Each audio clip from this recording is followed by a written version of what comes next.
பாகம் 96. சென்னையின் மறுபக்கம் விகாஷ் ஒரு ஹோட்டலில் ஷிவானிக்காக காத்திருந்தான். மிகுந்த சந்தோஷத்துடன் ஷிவானி உள்ளே சென்றாள். இருவருக்கும் நிச்சயதார்த்தம் ஆனதிலிருந்து சிறுவயதிலிருந்து அவர்களுக்கு இடையே நடந்து கொண்டிருந்த இயல்பான விஷயங்கள் எல்லாம் முற்றிலும் நின்றுவிட்டன. நிச்சயதார்த்தத்திற்கு முன் இருவரும் நல்ல நண்பர்களாக இருந்ததும் சில சமயம் மணிக்கணக்கில் உட்கார்ந்து பேசிக் கொண்டிருந்ததும் அடிக்கடி நடந்தது. ஆனால் என்கேஜ்மெண்ட் முடிந்த பிறகு அவர்களுக்கிடையே எந்த பேச்சும் இல்லை. உண்மையில் இந்த ஹோட்டல் மீட் கூட ஷிவானி தான் அரேஞ்ச் செய்திருந்தாள். விகாஷ் அதற்காக எந்த முயற்சியும் எடுக்கவே இல்லை. ஷிவானி விகாஷின் அருகில் வந்து நின்றாள். ஆனால் விகாஷ் அவளை பார்த்த பிறகும் எந்த உணர்வுகளும் காட்டிக்கொள்ளாமல் அமர்ந்திருந்தான். அவள் அவன் முன் அமர்ந்தாள். அடர் நீல நிற ஜீன்ஸுடன் வெள்ளை பிங்க் டிஷர்ட்டுமாக ஷிவானி பேரழகியாக ஜொலிக்க அவனை பார்த்து ஹே விகாஷ் என்று சிரித்தாள். ஆனால் விகாஷ் பதிலுக்கு ஹாய் சொல்லாமல் அவளை பார்த்து கொண்டே இருந்தான்.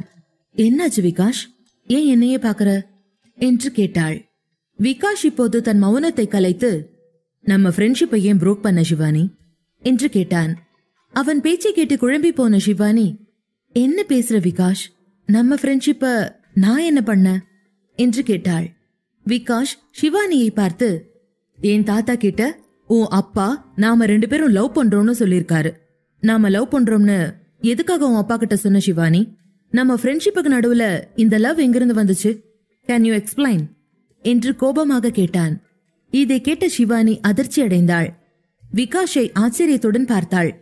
விகாஷ் ஷிவானியை பார்த்து, உனக்கு நல்லா தெரியும் ஷிவானி, இந்த ஒரு பொய்னாலதான் நம்ம கல்யாணம் பிக்ஸ் ஆயிருக்கு. உங்க அப்பா ஏன் அப்பா கிட்ட பேச சொந்தம் விட்டு போக கூடாதுன்னு அவரும் சரின்னு சொல்லிட்டாரு.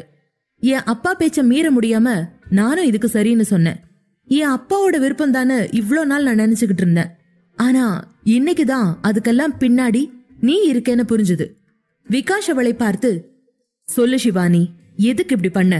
Give me a valid reason என்று அவளை பார்த்து வெறுப்பை உமிழ்ந்தான் விகாஷ். விகாஷின் பேச்சை கேட்ட ஷிவானிக்கு சட்டென கண்ட்ரோல் போனது. கொஞ்சம் சத்தமாக குரலை உயர்த்தி, yes Vikash, I love you. நீயும் கூட என்ன காதலிக்கிறன்னு எனக்கு தெரியும். ஆனா இப்ப அந்த ஸ்ருதி வந்த பிறகு நீ உன் மனச மாத்தி பேசுற என்று ஷிவானி பேச பேச அவளுக்கு துக்கத்தில் தொண்டை அடைத்தது. அதை கேட்ட விகாஷ் ஷிவானியிடம், எனக்கும் உனக்கும் நடுவுல இப்ப நீ எதுக்கு ஸ்ருதி இழுக்கிற ஷிவானி என்றான். அழுது கொண்டிருந்த ஷிவானி விலுக்கென்று தலையை திருப்பி நிமிர்ந்து பார்த்தாள். நான் ஏன் ஸ்ருதி இழுக்க கூடாது? அவதான் இதுக்கெல்லாம் மூல காரணம். அவளை பாக்குறதுக்கு முன்னாடியே நீ நம்ம கல்யாணத்துக்கு ஓகே சொல்லிட்ட விகாஷ், ஞாபகம் இருக்கா என்று கேட்டாள். விகாஷ் அவள் சொல்வதை கேட்டுவிட்டு வேகமாக, என்கிட்ட நீ இதை பத்தி முன்னாடியே டிஸ்கஸ் பண்ணிட்டேல உன் அப்பாட்ட பேசியிருக்கணும் ஷிவானி. சம்பந்தப்பட்ட என்கிட்ட கேட்காம நீயா எப்படி நான் உன்னை லவ் பண்றேன்னு நினைச்சு உங்க அப்பாட்ட பேசி கல்யாணத்துக்கு ஏற்பாடு பண்ண? நாம நல்ல ஃப்ரெண்ட்ஸா இருந்தும் நீ என்கிட்ட இதையெல்லாம் மனசு விட்டு பேசாம மறைச்சிட்ட ஷிவானி என்று பதில் தந்தான். அதற்கு ஷிவானி அழுது கொண்டே, ஆமா, நான் சொல்லியிருந்தா நீ கல்யாணத்துக்கு சரின்னு சொல்லிருப்பியா? இல்லல்ல. இத பாரு விக்கி, நான் உன்னை லவ் பண்றேன், புரியுதா? உனக்கு பிடிக்குதோ பிடிக்கலையோ நீயும் என்ன லவ் பண்ணி தான் ஆகணும். ஏன் கூட வாழ்ந்துதான் ஆகணும். You don't have any more choice என்றாள். அவள் அவ்வளவு திமிராய் பேசுவதை கேட்ட விகாஷ் ஆச்சரியமடைந்தான். அவள் அவனது பால்ய காலத்தில் இருந்தே நல்ல நண்பி. ஆனால் அவள் தற்போது பேசும் வார்த்தைகளை கேட்டதும் விகாஷ் ஷிவானியை பற்றி தான் அறியாத பக்கங்கள் இன்னும் இருப்பதாக உணர்ந்தான். அது ஹோட்டல் என்றும் பாராமல் வேண்டுமென்றே ஷிவானி அழ ஆரம்பித்தாள். விகாஷிற்கு அந்த நாடகங்கள் கொஞ்சமும் பிடிக்கவில்லை. பேச்சை மாற்ற, எதுல வந்த, ஆட்டோவா இல்ல ஊபர்லையா என்று கேட்டான். ஷிவானி கண்களில் இல்லாத கண்ணீரை துடைத்துக் கொண்டு, என் யமஹால தான் வந்த என்றாள். சரி, நீ வீட்டுக்கு போ என்று விகாஷ் வேறெதுவும் பேச விரும்பாமல் அங்கிருந்து கிளம்பினான். விகாஷிற்கு இப்போது தலையை வெடிக்கும் அளவிற்கு மூளை நரம்புகள் புடைத்தன. ஷிவானி சொன்ன பொய்யுக்காக இப்போது அவன் மாட்டிக்கொண்டான். எது எப்படி இருந்தாலும் அதில் அவன் பங்கும் இருக்கத்தான் செய்கிறது. அப்பா சொன்னதும் மறுபேச்சில்லாமல் திருமணத்திற்கு ஒப்புக்கொண்டது அவனுடைய தவறுதான். ஆனால் ஷிவானியை காதலிப்பது எப்படி என்பது அவனுக்கு புரியவில்லை. சிறுவயதிலிருந்தே ஷிவானியை அவன் அந்த எண்ணத்தில் பார்த்ததே இல்லை. காதலும் பட்டாம்பூச்சிகளும் அவனுக்குள் நுழைய ஸ்ருதி மட்டுமே காரணமாக இருந்தாள். பார்த்தவுடன் பற்றி கொண்ட காட்டு தீயாய் ஸ்ருதி மீதான காதல் அவன் மீது கொழுந்து விட்டெறிந்து கொண்டிருந்தது. அவளை பார்த்தது முதல் இன்று வரை ஸ்ருதி என்றாலே அவன் மனம் இனிப்பாய் இனித்தது. அவளோடு இருந்த ஒவ்வொரு கணமும் அழகாய் நகர்ந்தன. ஆனால் சிவானி எப்படி தன்னுடைய நட்பை மதிக்காமல் போனாளோ, ஸ்ருதியும் தற்போது அப்படித்தான் தன்னை விரும்பாதவள் போல நடந்து கொள்கிறாள். பல்வேறு யோசனையில் கண்களை மூடிய விகாஷ், இப்போவும் ஒண்ணு லேட் ஆகல, ஸ்ருதி கிட்ட இதெல்லாம் சொல்லிடலாமா, சொன்னா அவ என்னை ஏத்துக்குவாளா என்று நடக்கப் போகும் சரி தவறுகளை பற்றி ஆராய்ந்து கொண்டிருந்தான். இன்னும் 1 மாதத்தில் இவர்களது திருமணம் நடக்க இருந்ததால் இப்போது விகாஷால் பின்வாங்க முடியவில்லை. இப்போது பின்வாங்கினால் இரு குடும்பத்தினரின் மரியாதையும் கேள்விக்குறியாகிவிடும். இதையெல்லாம் யோசித்த விகாஷ் காரை ஸ்டார்ட் செய்து அங்கிருந்து கிளம்பினான். எதிரே தெரியும் ரோட்டை வெறித்துக் கொண்டே, எவ்வளவு அன்லக்கியான ஆள் நானு, என்னோட சோல்மேட், என் ட்வின் ஃபிளேம்னு யாருன்னு எனக்கு நல்லா தெரியுது. ஆனா அவகிட்ட அதை பத்தி சொல்ல முடியல. சொன்னா தப்பாயிரும், என் லைஃப் எத்திக்ஸ் எல்லாமே கேள்விக்குறியாயிரும். அதுக்கு பதிலா ஸ்ருதி ஒன் சைடா லவ் பண்ணிக்கிட்டு இருக்கிறது எவ்வளவோ தேவல என்று தனக்குள்ளேயே சொல்லிக் கொண்டான். ஸ்ருதியும் தன்னை காதலிக்கவில்லை என்பதுதான் அப்போது விகாஷிற்கு பெரிய விஷயமாக பட்டது. அப்படிப்பட்ட சூழ்நிலையில் ஸ்ருதி மீது தனது காதலை வலுக்கட்டாயமாக திணிக்க விகாஷ் விரும்பவில்லை. சிவானி தன்னை சிக்க வைத்தது போல ஸ்ருதியை காயப்படுத்தி அவளை காதலிக்க வைக்க விகாஷ் விரும்பவில்லை. அதனால் மனதை திடப்படுத்திக் கொண்டு ஸ்ருதியிடமிருந்து விலகி இருக்க முடிவு செய்தான். உலகிலேயே அதுதான் அவனுக்கு மிகவும் வலி தரக்கூடிய செயலாக இருந்தது. இருப்பினும் விகாஷ் அந்த முடிவை எடுத்தான். பேப், மை டியர் சாட்டர் பாக்ஸ், இனிமே உன் பக்கத்துல நான் வரமாட்டேன். ஏன்னா உன் பக்கத்துல வந்தா என்ன நான் மொத்தமா இழந்துடுறேன் என்று தன்னுடைய முடிவை மனதிற்குள் உறுதி செய்தான் விகாஷ். மாலை 4:30 ஆரியன் தனது காரை முழு வேகத்தில் ஓட்டிக்கொண்டு மின்மினியின் கல்லூரியை வேகமாக அடைந்தான். அவன் அந்த ஃபார்ம் ஹவுஸில் இருந்து கிளம்பி காலேஜ் வர தாமதமானது. ஆரியன் அவனுடைய கருப்பு கூலர்ஸ் மற்றும் மாஸ்க் அணிந்திருந்ததால் அவன் யார் என்கிற அடையாளம் மறைக்கப்பட்டிருந்தது. காலேஜ் போனதுமே மின்மினி ரோட்டுக்கடை ஒன்றில் பானிபூரி சாப்பிட்டுக் கொண்டிருப்பதாக அவளுடைய பாடிகார்டு மூலம் தெரிந்து கொண்டான். மேய்காப்பாளர் ஆரியனை தன்னுடன் அழைத்து சென்று, சார், மேடம் ஸ்ட்ரீட் ஃபுட் சாப்பிடணும்னு ஃப்ரெண்டோட அந்த கடையில இருக்காங்க என்று கை காட்டினான். மெய்காப்பாளர் சொன்னபடி ஆரியன் மின்மினி இருக்கும் கடையை கவனித்து அங்கே போனான். அவன் மாஸ்கையும் கண்ணாடியையும் பழற்ற மறந்து அவளை பார்த்ததும் அவள் அருகில் சென்றான்.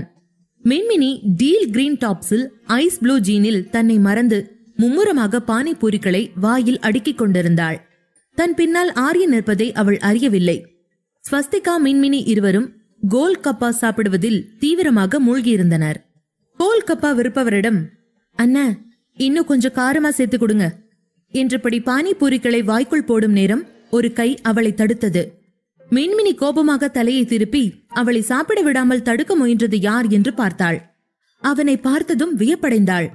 அவள் வாய்க்கு கொண்டு போன பானிபூரி தானாக கீழே விழுந்தது. பிறகு ஆரியன் மின்மினியின் கையை பிடித்து இழுத்தபடி, உனக்கு சாப்பிட இந்த இடம் தான் கிடைச்சுச்சா என்று கேட்டான். மின்மினி பதில் பேசுவதற்கு முன் ஸ்வஸ்திகா ஆரியனை பார்த்து, நாங்க எங்க வேணா சாப்பிடுவோம், நீங்க யார் அது கேட்க என்றாள்.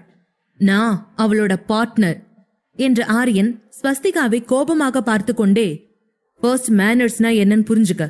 நான் உன்கிட்ட பேசினா நீ பதில் சொல்லு. நான் பேசினது என் மின்மினி கிட்ட, உன்கிட்ட இல்ல. செகண்ட்லி, என் வைஃப் கிட்ட என்ன கேட்கலாம் கேட்க கூடாதுன்னு எனக்கு சொல்ல யாருக்குமே இங்க உரிமை இல்ல என்று அவளை பார்த்து எரிந்து விழுந்தான் ஆரியன். அவன் கோபத்தை பார்த்த மின்மினி எதுவும் பேசாமல் அமைதியானாள். வாட், நீங்க ஆரியன் சாரா என்று ஸ்வஸ்திகா அதிர்ந்தாள். அதன் பின் சற்று தயங்கி, நீங்க தானே, எனக்கு தெரியல ஆரியன் சார், சாரி என்றாள் ஸ்வஸ்திகா. இருவரும் பேசிக் கொண்டிருப்பதை பார்த்த மின்மினி அதுதான் சமயம் என்று மெதுவாக அவனிடமிருந்து விலகி கோல்கப்பாவாலாவிடமிருந்து பானிபூரிகளை எடுத்துக்கொண்டு மீண்டும் சாப்பிட ஆரம்பித்தாள். ஆனால் ஆரியன் கவனம் மின்மினியின் பக்கம் சென்றது. இப்போது அவள் வேகமாக சென்று மின்மினியின் கைகளில் இருந்த தட்டை எடுத்து எரிந்துவிட்டு அவளிடம் கோபமாக, உனக்கு அறிவில்லையா மின்மினி, இது எவ்வளவு அன்ஹைஜீனிக்னு தெரியலையா, இவ்வளவு சொல்லியும் மறுபடியும் சாப்பிட வந்திருக்க என்றான். ஆரியனின் இந்த செயல் மின்மினிக்கு அழுகையை உண்டு பண்ணியது. சமாளித்துக் கொண்ட மின்மினி, என்ன பண்றீங்க ஆரியன் என்றாள். ஆரியன் பதில் சொல்வதற்கு முன்னர் அவர்கள் நடுவே வந்த ஸ்வஸ்திகா, மின்மினி, நான் கிளம்புறேன், பாய், நாளைக்கு பார்க்கலாம் என்று அங்கிருந்து கிளம்பினாள். ஸ்வஸ்திகா அங்கிருந்து வேகமாக சென்றதும் ஆரியன் மின்மினியின் கையை பிடித்து, இன்னும் ஏன் இங்கே நிக்கிற, வா வீட்டுக்கு போலாம் என்றான். மின்மினி கோபத்துடன் அவன் கையை விலக்கி, இல்ல நான் வரமாட்டேன், எனக்கு இன்னும் பானிபூரி சாப்பிடணும் என்றாள். இல்ல மினி, நான் உன்னை பிக் பண்ண வர்றதுக்குள்ளேயே நீ நிறைய சாப்பிட்ட, போதும் என் கூட வா என்று ஆரியன் மீண்டும் மின்மினியின் கையை பிடித்தான். ஆரியனின் பேச்சை கேட்டுக்கொண்டிருந்த பானிபூரிக்காரருக்கு கோபம் வரவே, நீங்க வீட்டுக்கு போங்க, எங்கேயும் போங்க, முதல்ல சாப்பிட்ட பானிபூரிக்கு காசு எடுத்து வச்சுட்டு எங்கன்னாலும் போங்க என்றார் எரிச்சலுடன். கடைக்காரர் சொன்னதை கேட்ட ஆரியன் தன் கார்டை எடுத்து நீட்ட, அந்த நபர் ஆரியனை வினோதமாக பார்த்தபடி, என்ன பார்த்தா கார்டு தைக்கிற மெஷின் வச்சு வியாபாரம் பண்ற மாதிரியா தெரியறேன்? நானே ரோட்டுல கடை போட்டிருக்கேன், கார்டை நீட்டுறாரு, பணம் கொடுங்க என்றான். ஆரியன் அவனது பாக்கெட்டுகளை சரி பார்த்தான். ஆனால் அவனிடம் பணம் இல்லை. ஆரியனின் செயல்களை பார்த்து கொண்டிருந்த மின்மினி தன் பர்ஸில் இருந்து பணத்தை எடுத்து அவனிடம் கொடுத்துவிட்டு ஆரியனை விட்டுவிட்டு நேராக காரை நோக்கி செல்ல, நில்லு மின்மினி என்று கத்திய ஆரியன் மின்மினியின் பின்னால் வந்து அவள் கையை பிடித்தான். ஆரியன் அவள் கையை பிடித்து தன்னுடன் அழைத்து செல்ல ஆரம்பித்தான். அப்போது மின்மினி அழுது கொண்டே, எனக்கு பிடிச்ச மாதிரி இருக்கவே விட மாட்டீங்களா? என் மனசுக்கு பிடிச்ச எதையும் நான் பண்ணக்கூடாதா? சாப்பிடுற ஐட்டம் கூட நீங்க சொல்றதான் சாப்பிடணுமா என்றாள் கோபமாக. ஆரியன் அவள் பேச்சை கேட்டு நடப்பதை நிறுத்தினான். மின்மினியை கவனித்த போது மின்மினியின் கண்களில் கண்ணீர். ஆரியன் அவளை தன் அருகில் இழுத்து அணைத்துக் கொண்ட பின் அவளிடம், மை டியர் ஹனிக்குட்டி, ஏன் அழற? நானும் நீயும் ஹோட்டல் போலாம், அங்க போய் நீ கேக்குறது வாங்கி தர, இங்க வேணா என்றான். மின்மினி ஆரியனிடமிருந்து விலகி, நோ, எனக்கு பசிக்குது, எனக்கு இதான் வேணும், இதான் சாப்பிடணும்னு தோணுது என்றாள். ஆரியன் இந்த முறை கேலியாக அவளிடம், இந்த அழுக்கு தண்ணிய குடிக்க ஏன் இவ்ளோ அடமண்டா பிஹேவ் பண்ற மின்மினி என்றான். மின்மினி, நீங்க தான் அரகண்டா இருக்கீங்க, என் மேல கோவப்பட்டுக்கிட்டே இருக்கிறதே ஒரு பொழப்பா மெயின்டைன் பண்றீங்க என்று அழுதாள். அவள் சொல்வதை கேட்ட ஆரியன் மின்மினியை வேகமாக பிடித்துக் கொண்டு, சரி சரி, நான் கோவப்படல, வா உனக்கு என்ன வேணுமோ வாங்கி தர என்றான். நிஜமா என்று ஆரியனின் வார்த்தைகளை கேட்டு மகிழ்ச்சியில் மூழ்கிய மின்மினி, வாங்க வாங்க, அந்த கடையில காளாஞ்சில்லி நல்லா இருக்கும் என்று அவன் கையை பிடித்துக் கொண்டாள். மின்மினியை பார்த்த ஆரியனுக்கு சற்று ஆச்சரியமாக இருந்தது. இந்த பொண்ணு நிஜமாவே பெரிய டிராமா குயின், போன செகண்ட் அழுதா, இப்ப சிரிக்கிறா என்று மனதிற்குள் சொல்லிக்கொண்டே அவளுடன் நடக்க ஆரம்பித்தான். மின்மினி வேகமாக மற்ற கடையை அடைந்தாள். மசாலா காளான் ஆர்டர் செய்து அது கைக்கு வந்தவுடன் சாப்பிட ஆரம்பித்தாள். ஆரியன் அவளையே பார்த்து கொண்டிருந்தான். அவனுக்கு இதெல்லாம் புதிதாக இருந்தது. அவன் இது நாள் வரைக்கும் இங்கெல்லாம் வந்ததே கிடையாது. மின்மினி வேக வேகமாக மசாலா காளானை சாப்பிட்டு முடித்தாள்.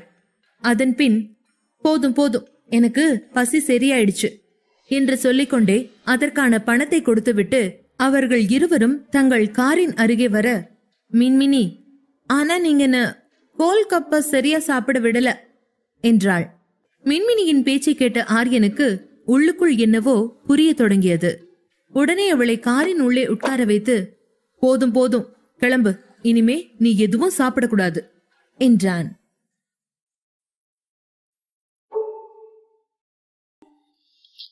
பாகம் 97.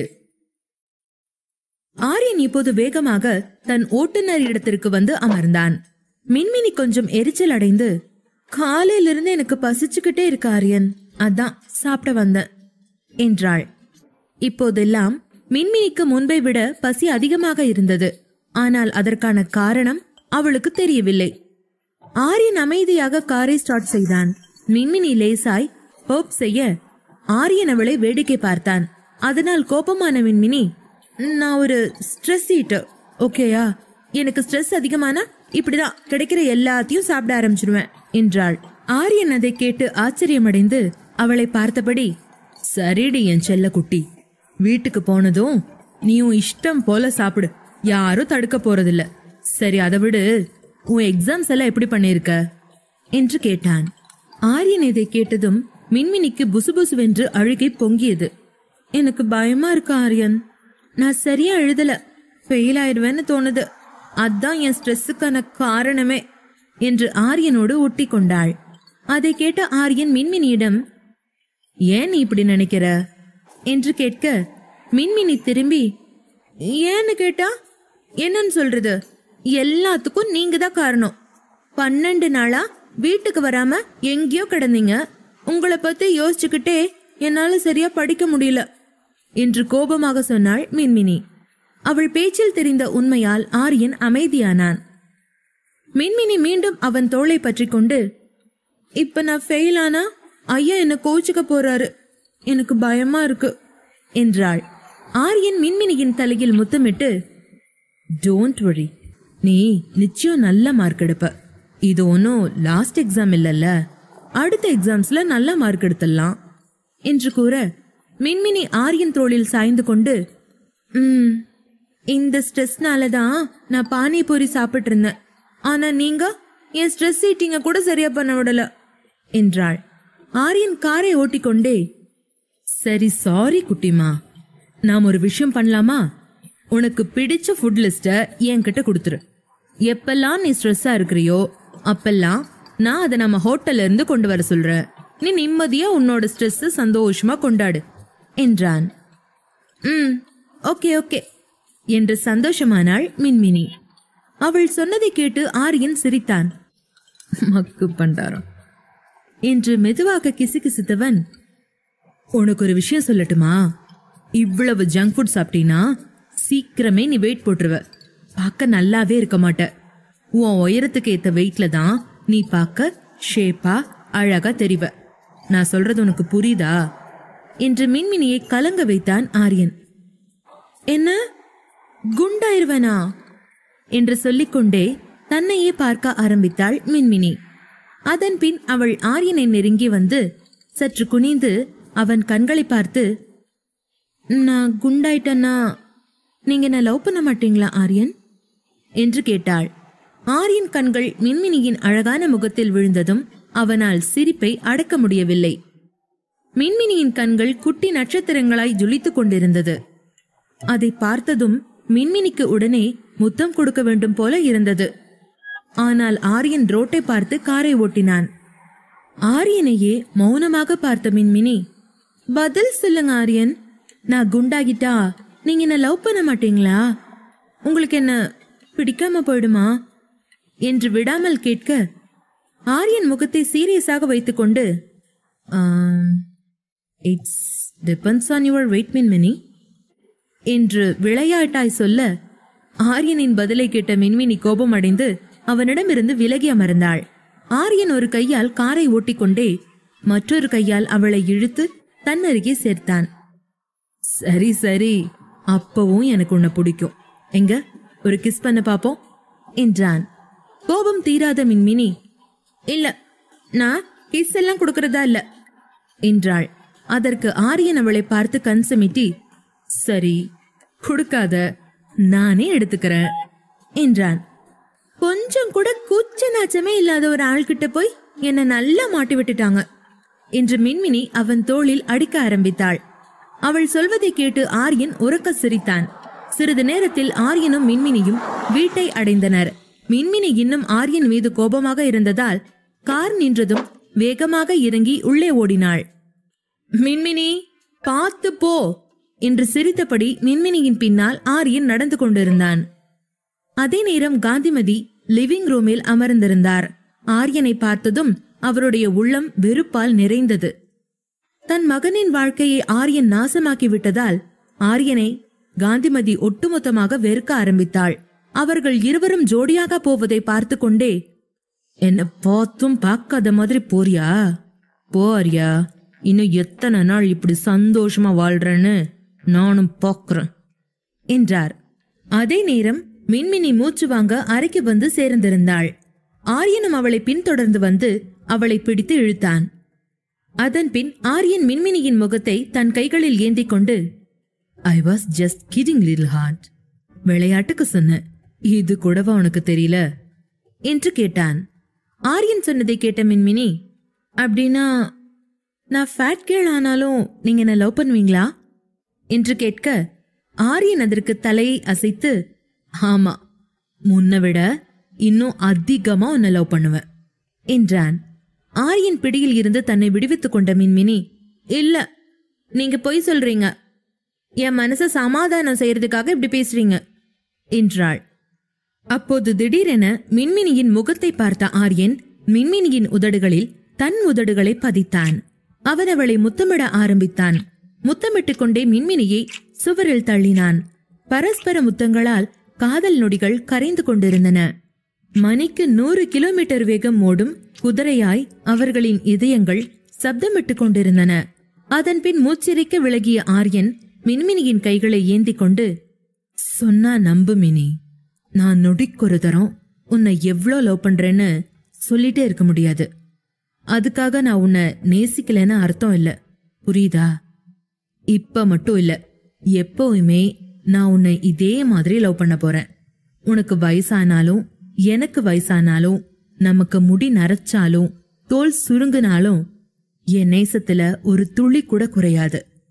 நம்ம வயசு மாறும், ஆனா நம்ம லவ் புதுசா அப்படியே இம்மாற்றலா இருக்கும் என்றான்.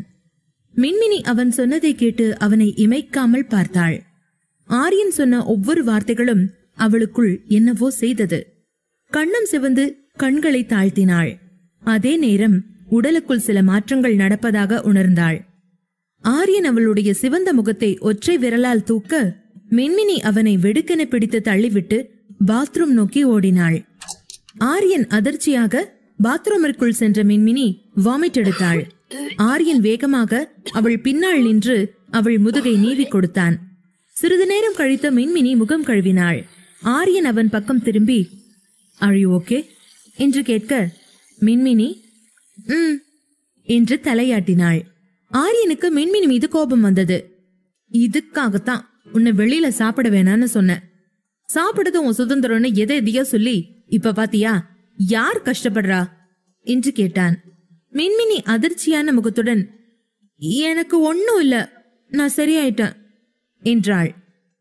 மின்மினியின் வார்த்தைகளை அலட்சியப்படுத்திய ஆரியன், நான் ஜெஃப்க்கு போன் பண்றேன், அவன் வந்து உன்னை ஒரு தடவை செக்அப் பண்ணட்டும், ஃபுட் பாய்சன் ஏதாச்சும் ஆயிருக்கும் என்று அவள் கையை பிடித்து அறைக்குள் அழைத்து வந்தான். மின்மினி அவன் பேச்சை கேட்டு அலுப்பில் கண்களை மூடிக்கொண்டாள். சாதாரண பானிபூரிக்கு போய் நான் டாக்டர் பார்க்கணுமாக்கும், எதுக்கு எடுத்தாலும் டாக்டர் கூப்பிட்டு சும்மா நம்ம உசுர வாங்குறாரே மிலிட்டரி ஆபீசர் என்று மனதிற்குள் நினைத்து கொண்டே அவள் கண்களை வேகமாக திறந்து இப்போது நலமாக இருப்பதாக சொல்ல, ஆனால் ஆரியன் அவள் பேச்சை கேட்கவில்லை. ஆரியன் டாக்டர் ஜெஃப்பை போனில் அழைக்க அவர் சென்னையில் இல்லை என்று தெரிய வருகிறது. அதன் பின் சில அவசர மருந்துகளை ஜெஃப் சொல்ல அதனை ஆரியன் கேட்டுக்கொள்கிறான். சிறிது நேரம் கழித்து ஆர்டர் செய்த மருந்துகளை அங்கிருந்த ஆட்களில் ஒருவர் வந்து ஆரியனிடம் கொடுக்க, ஆரியன் மின்மினியை தன் முன் உட்கார வைத்து மருந்தை அவளிடம் கொடுத்துவிட்டு ஒரு கிளாஸ் தண்ணீரை அவளிடம் கொடுத்து, உடனே சாப்பிடு, வாமிட்டிங் நின்றோம் என்றான். மின்மினி முகம் சுழித்துக் கொண்டே அந்த மருந்தை வாங்கினாள். ஆனால் மின்மினி மருந்து சாப்பிடுவதற்கு பதிலாக அதை தன் கைகளில் மறைத்துக் கொண்டு ஆரியனுக்கு கூட தெரியாமல் அமைதியாக இருந்தாள். இவ்வளவு சின்ன விஷயங்களுக்கெல்லாம் அவள் மருந்து சாப்பிட்டு பழக்கமில்லை. ஆகவே ஆரியனை ஏமாற்றிவிட்டு அமைதியாக கட்டிலில் சாய்ந்து கொண்டாள். இரவு உணவு சாப்பிட்டு விட்டு அனைவரும் அவரவர் அறைக்கு சென்று விட்டனர். ஜார்ஜினாவும் வின்சென்ட்டும் மீண்டும் ஆரியன் அபார்ட்மெண்டிற்கு போய்விட்டனர். இங்கே ஆரியன் ரூமில் மின்மினிக்காக காத்திருந்தான். நெட்ஃபிளிக்ஸில் ஒவ்வொரு சீரீஸாக போட்டு மாற்றிக் கொண்டிருந்தான். மின்மினி அன்றைக்கு ஆச்சி அருகில் அமர்ந்து ஆச்சியுடன் பேசிக் கொண்டிருந்தாள். வெகு நாட்களுக்கு பிறகு இன்று அவள் மகிழ்ச்சியாக இருந்தாள். காரணம், பரீட்சை சரியாக போகவில்லை என்றாலும் கூட ஆரியன் திரும்ப வந்து அவளோடு இருக்கிறான் என்பதே அவளுக்கு போதுமானதாக இருந்தது. ஆச்சியிடம் எல்லாவற்றை பற்றியும் வளவளவென்று பேசிக் கொண்டிருந்தாள். ஆச்சிக்கு அதை கேட்டதும் பெருமையும் நிம்மதியும் ஒன்றாய் வந்து சேர்ந்தன. தான் பார்த்து செய்த கல்யாணம் சரியான பாதையில் போய்க் கொண்டிருப்பதாக நம்பினார். அதே நேரம் மின்மினிக்காக காத்திருந்த ஆரியன் சோர்ந்து போய் கட்டிலில் அமர்ந்தான். இந்த குட்டி பிசாசு எங்க போச்சு? இன்னமும் ஆள காணோம். எப்ப பாரு என்ன வெயிட் பண்ண வைக்கிறதே அவளுக்கு வேலையா போச்சு என்றபடி பால்கனிக்கு போனான். மின்மினி ஆச்சியின் அறையை விட்டு வெளியேறி அவள் அறைக்கு செல்ல ஆரம்பிக்க வாந்தி எடுத்த பின்னர் மீண்டும் வயிறு பசித்தது. ஆனாலும் வேணா, நான் குண்டாக மாட்டேன்பா என்றபடி தன்னுடைய வயிற்றை தடவிக்கொண்டே அறைக்கு சென்றாள். மின்மினி அறைக்குள் நுழைந்ததும் ஆரியன் தூங்கிக் கொண்டிருப்பதை பார்த்தாள். ஆசையாய் அவன் நெற்றியில் முத்தமிட்டபடி அலெக்சாவை அழைக்காமல் அவளை விளக்குகளை மென்மையாக அணைத்தாள். அவனை கட்டிக்கொண்டு தானும் தூங்கி போனாள். காலையில் ஆரியன் கண்களை திறந்தபோது மின்மினி அவனுடன் இல்லை. ஆரியன் தயக்கத்துடன் எழுந்து ஜிம்மிற்கு போனான். பிரேக்ஃபாஸ்ட் நேரம் வர கீழே இறங்கினான் ஆரியன். அன்றைக்கு ஆச்சி வெளிவேளையாக எங்கேயோ போயிருக்க ஐயாவும் காந்திமதியும் டைனிங் டேபிளில் அமர்ந்திருந்தனர். மின்மினியை காணவில்லை. அதன் பின் மின்மினியின் கைகள் தன்னுடைய தட்டில் உணவை கொண்டு வந்து வைக்க ஆரியன் உள்ளுக்குள் நிம்மதியானான். ராயல் ப்ளூ நிற ஷிஃபான் சேரையில் மின்மினி ஆரியனின் காலை நேரத்தை இரவாக மாற்றிக் கொண்டிருந்தாள். ஷிஃபான் சேலை வழியே அவள் வயிறு தெரிய ஆரியன் தன்னுடைய கண்ட்ரோலை கொஞ்சம் கொஞ்சமாக இழந்து கொண்டிருந்தான். இருவரும் ஒருவரை ஒருவர் நெருங்கி 2 வாரங்கள் ஆகியிருந்ததால் ஆரியன் மின்மினியை கண்ணமைக்காமல் பார்த்து கொண்டே சாப்பிட்டுக் கொண்டிருந்தான். கண்ட்ரோல் ஆரி, இந்த மின்மினி இதே மாதிரி பாதி உசுரை எடுத்து மீதி உசுர கொடுப்பா. நாம சாகவும் முடியாம பொழைக்கவும் முடியாம அவ பின்னாடி தெரிஞ்சுகிட்டு இருக்கணும். பேசாம தட்டை பார்த்து சாப்பிடு என்று தன்னைத்தானே அதட்டி கொண்டபடி சாப்பிட்டு முடித்தான். ஆரியன் ஏக்கமாக மின்மினியை மீண்டும் ஒருமுறை பார்த்து, ஆனா என்ன நடந்தாலும் இன்னைக்கு நான் அவளை அவ இஷ்டத்துக்கு விட போறதில்ல. நேத்தனை ரொம்பவும் மண்டகாய் வச்சுட்டா என்று தனக்குள் சொல்லிக் கொண்டான். காலை உணவுக்கு பிறகு ஆரியன் டைனிங் டேபிளை விட்டு எழுந்திருக்கும் முன் மின்மினியை மீண்டும் ஒருமுறை பார்க்க, ஆனால் அவள் அவனை பார்க்காமல் படுவேகமாக கிச்சனுக்கு சென்றாள். அதை பார்த்த ஆரியன் தலையில் அடித்துக்கொண்டு, காட்டு சிறுக்கி, கோயம்புத்தூர் ராங்கி, திரும்பி பார்க்கிறாளான்னு பாரு என்று மின்மினியை மனதிற்குள் திட்டிக்கொண்டே ஆபீஸிற்கு சென்றான். இன்று மின்மினி வீட்டில் இருக்கும் நாள். மாலை 4 மணியளவில் மின்மினி அறையில் அமர்ந்து டிவியில் திரைப்படம் ஒன்றை ஓடவிட்டாள். மீண்டும் உடல் டயர்டாக இருக்க எனர்ஜிக்காக ஐஸ்கிரீம் சாப்பிட தோன்றியது. மின்மினி கிச்சனுக்கு வந்து ஃப்ரிட்ஜில் இருந்த ஐஸ்கிரீமை எடுத்து சாப்பிட்டு விட்டு அமர்ந்திருந்தாள். அங்கே வந்த காந்திமதி அவளை இடைமறித்து, அதென்ன எப்ப பார்த்தாலும் ஃப்ரிட்ஜில இருந்து எடுத்து திங்கிற? நல்ல பழங்களெல்லாம் சாப்பிட்டாதானே உடம்புக்கு நல்லது. இந்தா இந்த பப்பாளி எடுத்து சாப்பிடு என்றாள். காந்திமதியின் குரலை கேட்டு மின்மினி முதலில் பயந்தாள். ஆனால் காந்திமதி அவளுடைய உடல் நலம் பற்றி கவலைப்பட்டதும் மின்மினி ஆச்சரியப்பட்டாள். தன்னிடம் நீட்டப்பட்ட கிண்ணத்தை வாங்காமல் பேசாமல் இருந்தாள். காந்திமதி மின்மினியின் அருகில் அமர்ந்து, மின்மினி, இதுக்கு முன்னாடி நான் உன் மேல கோவப்பட்டன்னா இல்லைங்கள. ஆனா அப்பெல்லாம் நீ யாருன்னு எனக்கு தெரியாது. இப்ப நீ எங்க ஆரியனோட பொண்டாட்டி, நீ சௌக்கியமா இருக்கணும் என்று அவள் தலையில் கை வைத்து ஆசீர்வதித்தாள். அதன்பின் காந்திமதி பழக்கிணத்தை மின்மினியிடம் கொடுத்துவிட்டு, நீ கொஞ்ச நாளா வாமிட் பண்ணிட்டு இருக்கிறத நான் பார்த்தேன். பப்பாளி சாப்பிட்டீங்கன்னா ஹெல்த் இம்ப்ரூவ் ஆகும், வாமிட் வராது, சாப்பிடு என்றாள் காந்திமதி. அவள் கண்களில் வன்மம் மின்னியது. மின்மினி கிண்ணத்தை கையில் வாங்கியபடி, ஆனா காந்திமதிமா, எனக்கு பப்பாளி பிடிக்காது என்றாள். அதை கேட்ட காந்திமதி, ஆமா, பீஸா பர்கரு ஐஸ்கிரீம்னா முழுசா சாப்பிடு, இத சாப்பிட்றாத, உட்காரு, இந்தா இந்த கிண்ணத்தில் உள்ள பழத்தை எல்லாம் சாப்பிட்டுட்டு தான் நீ எந்திரிக்கணும் என்று கூறி மின்மினியை கடிந்து கொண்டார். மின்மினி காந்திமதியை பார்த்த மனதிற்குள், இந்த பப்பாளிய பார்த்தாலே வாந்தி வருது, இந்த வியர்ட் பீஸ் வேற என்ன பப்பாளி சாப்பிட்டே ஆகணும்னு சொல்லுதே என்று யோசித்தபடி மின்மினி கிண்ணத்தை மேஜையில் வைத்துவிட்டு வேகமாக அறையை நோக்கி ஓடினாள். மின்மினி வெளியேறுவதைக் கண்டு காந்திமதி கோபத்துடன் முஷ்டியை இறுக்கினாள். அதன்பின் அங்கிருந்து போக முயற்சிக்கையில், என்னாச்சு காந்தி, ஏன் மினி ஓடுறா என்கிற ஆச்சியின் குரல் கேட்டது. சத்தம் கேட்டு காந்திமதி அதிர்ச்சி அடைந்தார். ஆனால் விரைவாக தன்னை இயல்பாக்கிக் கொண்டு ஆச்சியின் பக்கம் திரும்பி, ஹே பெரியம்மா, நீங்க எப்ப இங்க வந்தீங்க என்று கேட்டாள். உள்ளே வந்த ஆச்சி காந்திமதியிடம், இப்பதான் வரேன், சரி மின்மினி கிட்ட என்ன பேசிக்கிட்டு இருந்த என்று கேட்டாள். காந்திமதி அவரது வார்த்தைகளை கேட்டு அதிர்ச்சி அடைந்தார். ஆனால் ஆச்சியின் பார்வையை உணர்ந்த காந்திமதி, அது ஒன்னும் இல்ல பெரியம்மா, மின்மினி எப்ப பாரு கடையில வாங்கின தீம்பண்டங்களை தான் சாப்பிடுது, பழங்களை எல்லாம் சாப்பிட்டாதானே உடம்புக்கு நல்லது, அத சொன்ன, அதான் ஓடிட்டா என்றார். ஆச்சி காந்திமதி சொன்னதை கேட்டுவிட்டு எதுவும் பேசாமல் தன் அறையை நோக்கி சென்றாள். அவர் சென்றவுடன் காந்திமதி ஒரு பெருமூச்சு விட்டபடி, இன்னைக்கு அவ தப்பிச்சிட்டா, ஆனா நாளைக்கு எங்கிட்ட சிக்காமலா போவா? ரோட்ல இருந்து வந்தவள நான் ரோடுக்கே திருப்பி அனுப்ப போறேன். அது வரைக்கும் பொறுத்திருந்து பாருங்க இந்த காந்திமதியோட ஆட்டத்தை என்று தனக்குள் சொல்லிக்கொண்டே பப்பாளியை எடுத்துக்கொண்டு அங்கிருந்து நகர்ந்தார்.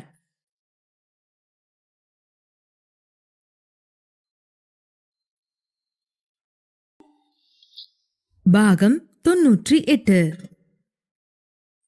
ஹாட்ஸ்டாரில் தி ஃப்ரோசன் பார்த்து கொண்டிருந்தாள் மின்மினி. அவளுக்கு ஃப்ரோசன் பார்க்கும் போதெல்லாம் அவளுடைய ட்வின் சிஸ்டர் கண்மணி நினைவுக்கு வருவாள். அதில் வரும் அந்த தங்கை அவள் எனவும் அக்கா கண்மணி எனவும் நினைத்துக் கொள்வாள். கண்மணியின் ஞாபகம் அடிக்கடி வரும்போதெல்லாம் இந்த படம் அவளுக்கு உதவி செய்து கொண்டிருந்தது. இந்த ரகசிய விஷயங்கள் பற்றியெல்லாம் அவள் யாரிடமும் பேசுவதில்லை. எப்படியும் அக்கு என்பார்கள் அல்லது கிரேசி கேர்ள் என்பார்கள். எதற்கு வம்பு என்று இந்த மாதிரியான ரகசிய விஷயங்களை அவள் யாரிடமும் சொல்வதில்லை. லெட் இட் கோ பாடலை கூடவே பாடிக்கொண்டு தன்னை மறந்து படத்தை பார்த்து கொண்டிருந்தாள். அதே நேரம் படுக்கையின் ஓரத்தில் இருந்த அவளுடைய மொபைல் சினுங்கியது. அது ஆரியனிடமிருந்து வந்த கால். மின்மினிக்கு கொஞ்சம் ஆச்சரியமாக இருந்தது. ஆரியன் தனது அலுவலக நேரத்தில் அவளை அழைத்ததே கிடையாது. ஓடிக்கொண்டிருந்த டிவியை மியூட் செய்துவிட்டு ஒரு விதமான பரபரப்புடன் சொல்லுங்க என்றாள் மின்மினி. அந்த பக்கம் ஆரியன் காதலுடன் மை லிட்டில் ஹாட் என்றான். ஆரியன் குரல் கேட்டதும் மின்மினிக்கு மூச்சு அதிகமாக இறைக்க ஆரம்பித்தது. ஆரியன் அவளிடம் அன்பாக பேசும்போதெல்லாம் அவள் உள்ளத்தில் ஒரு கலவரம் உண்டாகி அதன் பின் என்ன பேசுவதென்று அவளுக்கு தெரியாமல் வாய் மூடி மௌனமாகி விடுவாள். மறுமுனையிலிருந்து சத்தம் வராமல் இருக்கவே ஆரியன் அங்கிருந்து என்ன நடந்துச்சு மினி, ஏன் எதுவுமே பேச மாட்டேங்கிற என்றான். மின்மினி அதை கேட்டு ஒன்னும் இல்ல என்றாள். ஆரியன் போனை குனிந்து பார்த்தான். மின்மினியின் புகைப்படம் மின்னியது. அவள் கன்னங்களை தன்னுடைய விரல்களால் தடவிக்கொண்டே ஐ மிஸ் யூ கண்ணம்மா என்றான். மின்மினி கட்டிலில் வசதியாக அமர்ந்து உள்ளுக்குள் சந்தோஷப்பட்டு கொண்டே ஏன் மிஸ் பண்றீங்க என்று கேட்டாள். அவளின் அர்த்தமில்லாத இந்த கேள்வியால் சற்று எரிச்சலடைந்த ஆரியன் எல்லாம் ஒரு வேண்டுதலுக்கு தான், சரி போனவை என்றான். மின்மினி ஆரியன் சொல்வதை கேட்டுவிட்டு அவசர அவசரமாக ஏன் இப்ப என்கிட்ட பேசதானே கூப்பிட்டீங்க, பேசுங்க என்று சொன்னாள். நான் எவ்ளோ லவ்வோட கால் பண்ணி பேசிட்டு இருக்கேன், நீ என்னவோ ஏன் மிஸ் பண்றீங்க எதுக்கு மிஸ் பண்றீங்கன்னு சிபிஐ மாதிரி விசாரிச்சுட்டு இருக்க. பதிலுக்கு 2 வார்த்தை லவ்வோட பேசக்கூட உனக்கு வராதா என்று வேகமாக சொல்லிவிட்டு போனை வைத்தான் ஆரியன். அப்போது சித்தார்த் வந்து ஆரியனின் கேபினில் அமர்ந்திருந்ததால் ஆரியன் அழைப்பை துண்டித்தான். இங்கே மின்மினி தன் தலையில் கையை வைத்துக் கொண்டு கடவுளே நான் என்ன பண்ணின, பேசாம படம் பார்த்துட்டு இருந்தவளை கூப்பிட்டு புரியாத மாதிரியே பேசிட்டு போனை வைக்கிறாரு என்ற மின்மினி லெட் இட் கோ என்றபடி மீண்டும் படம் பார்ப்பதில் மூழ்கினாள். மாலை சுமார் 7 மணி இருக்கும். காந்திமதி மிக அழகான ஒரு பெரிய அறையில் நின்று கொண்டிருந்தார். அவளுக்கு முன்னால் ஒரு பெரிய புகைப்படம் இருந்தது. இது ஒரு ஜோடியின் புகைப்படம் மற்றும் இது வேறு யாரும் இல்லை, ஆரியனுடைய அம்மா மற்றும் அப்பாதான் அது. இந்த அறை மெய்யப்பன் மற்றும் உமையவளுக்கு சொந்தமானது. அந்த போட்டோவை பார்த்து காந்திமதி கொஞ்சம் சிரித்துக்கொண்டே வாழ்த்துக்கள், தாத்தாக போறீங்க தம்பி, மேலதானே இருக்கீங்க, எனக்கு முன்னாடி உங்களுக்கு எல்லாம் தெரிஞ்சிருக்கணும். ஓ இந்த வீட்டுக்கு அந்த சந்தோஷத்தை அனுப்பி வச்சதே நீங்க தான் இல்ல, எப்படியோ இங்கிருந்து மேல போய் உன் குடும்பத்தை மட்டும் தூக்கி விட்டுட்டு என் குடும்பத்தை இறக்கி விட்டுட்டல்ல என்று புகைப்படத்தை பார்த்து பேசிய காந்திமதி அப்படியே மௌனமானாள். ஆனால் மீண்டும் சிறிது நேரம் கழித்து மெய்யப்பன் போட்டோவை பார்த்து அண்ணா இந்த முறை உன்னை ஜெயிக்க விட மாட்டேன், இனி இந்த வீட்ல சந்தோஷங்கிறது மருந்துக்கு கூட இருக்காது, நீ மேல போனதும் முதல்ல என் புருஷனை உன் கூட கூப்பிட்டுக்கிட்ட, அவரு போனா என்ன என் பிள்ளைங்க போதும்னு இருந்தேன், இப்போ உன் மகன் ஆரியன் என் ஒத்த புள்ளைய என்கிட்ட இருந்து பிரிச்சுட்டான். பேச பேச காந்திமதியின் கண்கள் ஈரமாகின. கண்ணீரை துடைத்து கொண்டு எனக்கு நடந்த வரைக்கும் போதும்னா, இதுக்கப்புறம் உன்கிட்ட வாங்கினதெல்லாம் குடுக்கற நேரம் வந்துருச்சு, இப்போதைக்கு உன் வம்சத்தோட பிண்டத்தை உன்கிட்ட திருப்பி அனுப்பி வைக்க போறேன், அதுக்கப்புறம் வெயிட் பண்ணு, நான் ஆரியனையே உன்கிட்ட திருப்பி அனுப்பி வைக்கிறேன், மேல எல்லாரும் குடும்பமா சந்தோஷமா இருங்க, அதான் எனக்கு வேணும், ஒரு தங்கச்சியா உனக்காக நான் இத சந்தோஷமா உனக்காக செய்யறேன் என்று தீர்க்கமான குரலில் சொல்லிவிட்டு பேசாமல் மென்மையாய் சிரித்தவாறு மெய்யப்பன் உமையாள் புகைப்படத்தையே பார்த்து கொண்டிருந்தாள் காந்திமதி. ஒரு வாரத்திற்கு முன்பு காந்திமதி சமையலறையில் இருந்தபோது மின்மினி விஜயிடம் இட்லி வாசனை அவளுக்கு பிடிக்கவில்லை என்று சொல்லிக் கொண்டிருந்தாள். இட்லிகளை பார்த்தாலே வாமிட் வருவதாகவும் பேசிக் கொண்டிருந்தாள். தற்செயலாக காந்திமதி மின்மினியை பின்தொடர இட்லி வாசனையால் வாந்தி எடுத்த மின்மினியை கவனித்தார் காந்திமதி. அனுபவத்தின்படி மின்மினியை பார்த்ததும் அது என்னவென்று புரிந்து மின்மினி மீது ஒரு கண் வைத்தாள் காந்திமதி.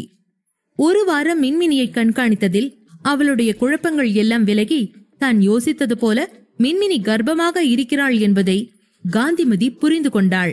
அது பற்றிய விவரங்கள் இதுவரைக்கும் யாரிடமும் போய் சேரவில்லை.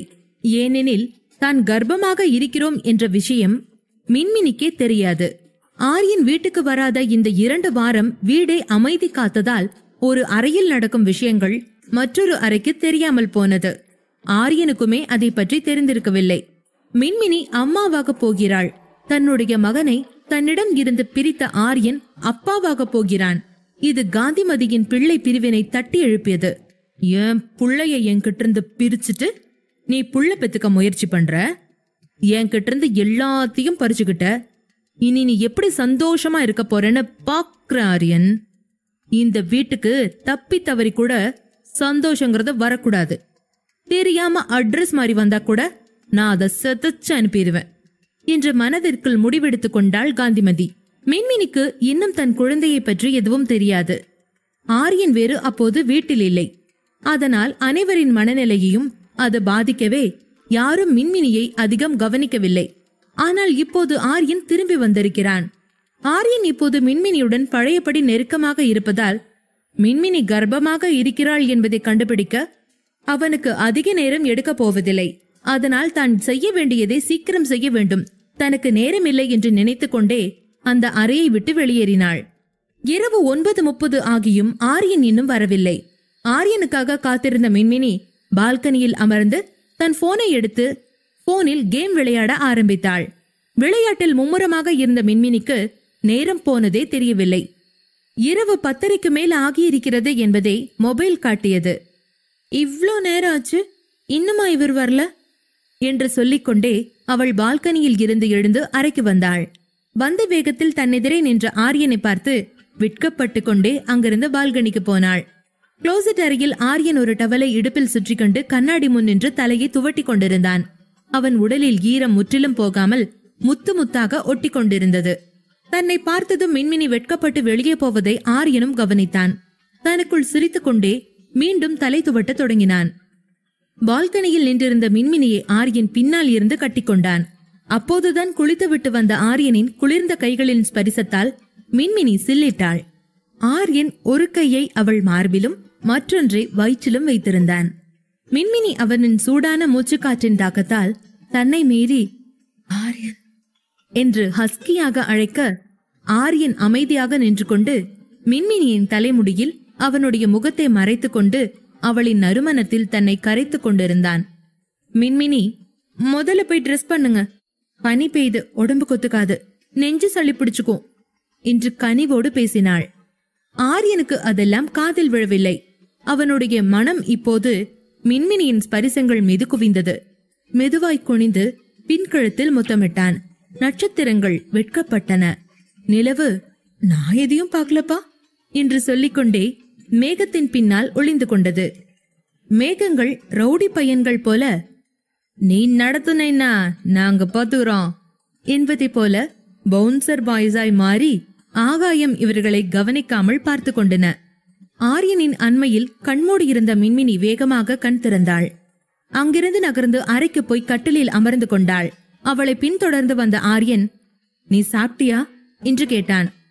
நான் உங்களுக்கு டின்னர் கொண்டு வந்து கொடுக்கட்டுமா என்று பதிலுக்கு மின்மினி ஆரியனிடம் கேட்க, ஆரியன் மின்மினியின் கைகளை தன் கைக்குள் எடுத்துக்கொண்டு, இல்ல நான் சாப்பிட்ட மினி என்று அவள் கைகளில் முத்தமிட்டான். ஆரியன் சாப்பிட்டு விட்டேன் என்பதும் மின்மினிக்கு கோபம் வர தன் கைகளை பின்னோக்கி இழுத்துக்கொண்டு படுக்கையில் இருந்து எழுந்திருக்க முற்பட்ட போது ஆரியன் அவளது சேலையின் முந்தானையை கெட்டியாக பிடித்தான்.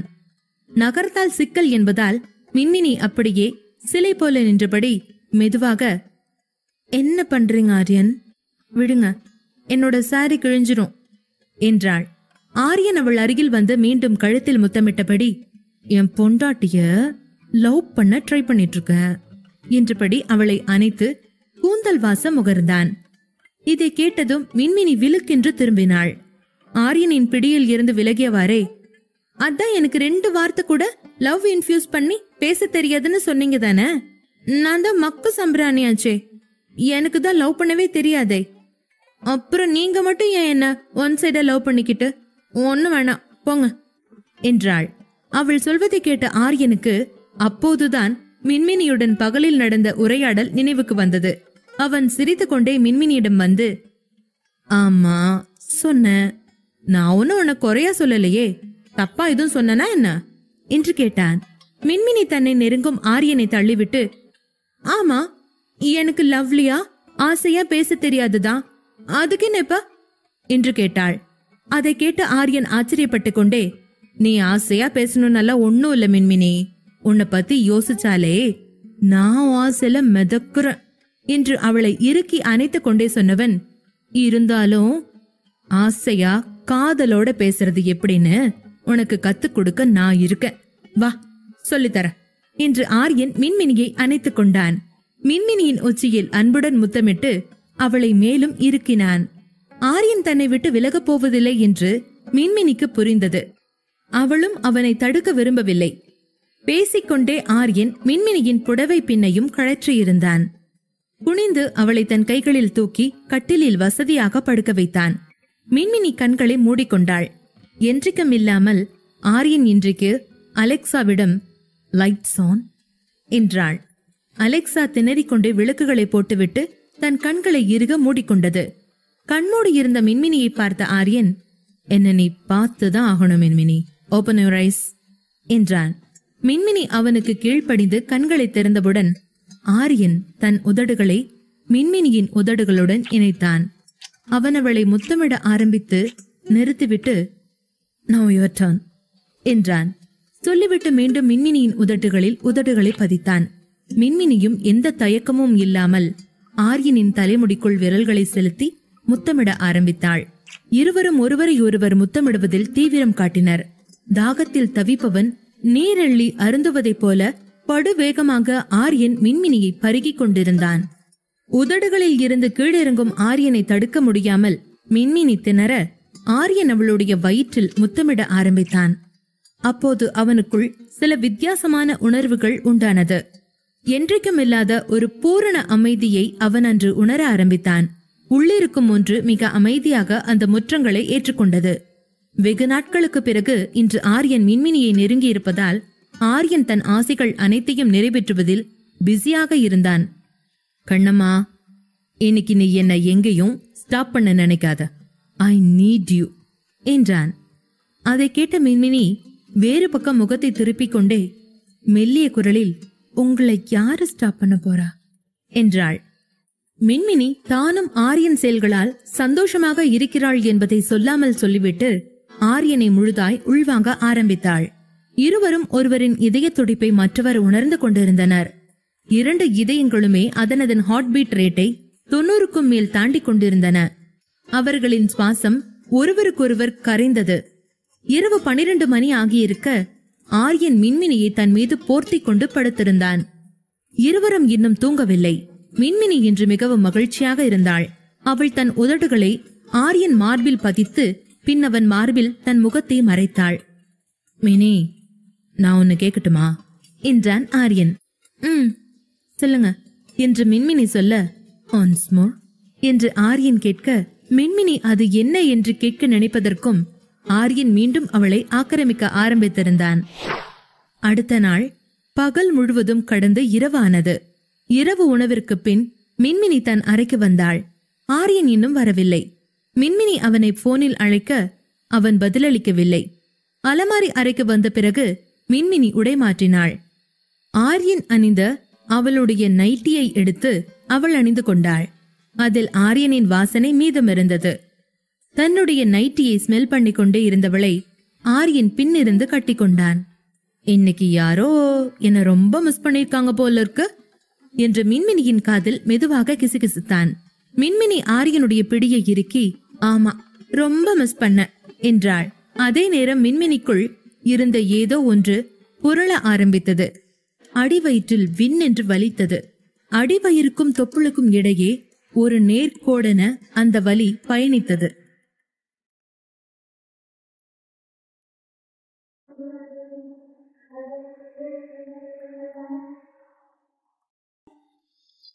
பாகம் 99. அன்றிரவு தாமதமாக வந்த ஆரியன் மின்மினி தன்னை மிஸ் செய்வதை கண்ணால் நேரடியாக பார்த்து சந்தோஷப்பட்டான். அதன் பின் ஆரியன் மின்மினியை அணைத்துக் கொண்டு, நான் ரொம்ப சந்தோஷமா இருக்கேன் மின்மினி. நாளைக்கு நம்ம கனவு ஒண்ணு நிஜமாக போற நாள் என்றான். மின்மினி புன்னகித்துக் கொண்டே கட்டிலில் படுக்க, அதன் பின் ஆரியன் மின்மினியின் நெற்றியில் முத்தமிட்டு, இன்னைக்கு எதுவும் வேணாம், நாம தூங்கிடலாம். நான் நாளைக்கு சீக்கிரமா எழுந்திருக்கணும். நாளைக்கு நம்ம ப்ராஜெக்டோட கடைசி meeting. Aryan finance group of கம்பெனிக்கு இந்த மீட்டிங் ரொம்ப முக்கியம் என்றான்.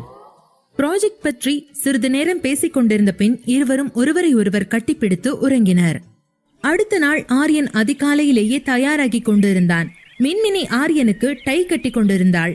டை கட்டிய பிறகு ஆரியன் மின்மினியின் உச்சியில் முத்தமிட்டு அவளிடம் விடை பெற்று அறையில் இருந்து வெளியேறினான். ஆரியன் சென்றவுடன் அதுவரை புன்னகித்துக் கொண்டிருந்த மின்மினி அவள் வயிற்றின் கீழ்ப்பகுதியை தன் இரு கைகளாலும் பிடித்தாள்.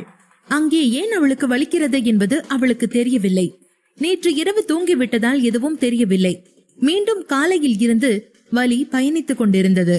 ஆரியனுக்கு இன்று மிக முக்கியமான நாள் என்பது மின்மினிக்கு நன்றாகவே தெரியும். அதனால் ஆரியன் முன் தன் வலியை மறைக்க முயன்று அதில் வெற்றி பெற்றாள். ஆனால் இப்போது அவளால் வலியை தாங்க முடியவில்லை. ஒரே நேரத்தில் கீழ் முதுகும் தொப்புளுக்கும் கீழும் வலி பயணிக்க அவள், அம்மா என்னால தாங்க முடியலையே என்று முணங்கியவாறு கட்டிலில் அமர்ந்தாள். மிகுந்த வலியுடன், எனக்கு பீரியட்ஸ் வருது போல, ஆனா 7ஆம் தேதியும் வந்திருக்கணும், லேட்டா வருது என்று தனக்குள் கூறிக்கொண்டாள். அந்த வலி பீரியட் கிராம்ப்ஸை போலவே இருந்ததால் தனக்கு பீரியட்ஸ் வரப்போகிறது என்று மின்மினி நினைத்து கொண்டு கட்டிலில் படுத்தாள். சிறிது நேரத்தில் அவள் கண்கள் மீண்டும் நிலை குத்தி நின்றது.